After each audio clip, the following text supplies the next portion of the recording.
You're about to hear from Andy Thomson Jr., a towing expert, RV columnist, and Canadian RV Dealer of the Year. When it comes to hitches, this guy knows his stuff. Let's hear what Andy has to say about the ultimate Hensley Arrow. We've been using Hensley Hitches since 1994 was the first time we put one on a vehicle.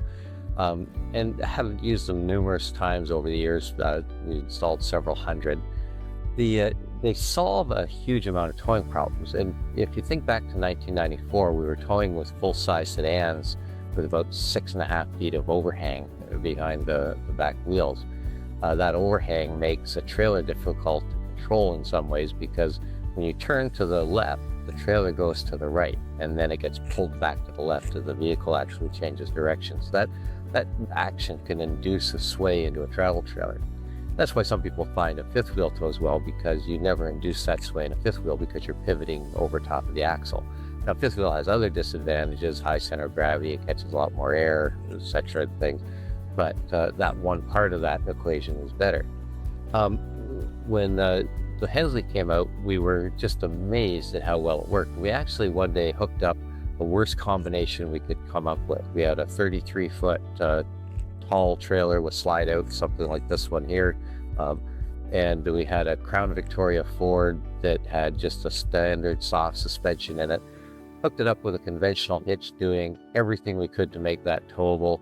You could get it up to about 45 miles an hour, and then it would start to move around. 50 miles an hour was as fast as you dare drive it. And this was just to satisfy myself, because I couldn't figure, I wanted to know what the limits of this hitch were. We brought it back into the shop, took that hitch off, put a Hensley on it. I could pass transports at 70 miles an hour on the 401 with that same combination. It is really quite amazing how well it does it. Now, the way it solves the problem, it does two things. One is it changes the way the trailer tracks behind the tow vehicle. So the trailer no longer pivots on the ball. On the ball, it just goes up and down, and it swivels this way diagonally. But the turning happens in these two steel links under here. There's a set of axle spindles and wheel bearings here, and this arm connects the two together. And because of the geometry of how those arms point together, it projects the pivot point up to about the middle of the back seat. So it's like you're towing ahead of the back axle, even better than what a fifth wheel would be. Now, the other effect you get sometimes when you're towing a trailer is a transport passes you, and you get a big blast of wind on this side of the trailer, and that forces the front of the trailer over, causes the tires on the tow vehicle to squirm, and sets up a sway that way. Well, what the Hensley does is it actually acts as a solid link in that condition.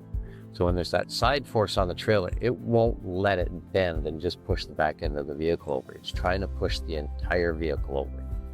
So, which you can't do very easily because it's got actually leverage to the front tires. So you can control the trailer with the tow vehicle, but the trailer can't control the tow vehicle in the reverse. And it just works extremely well.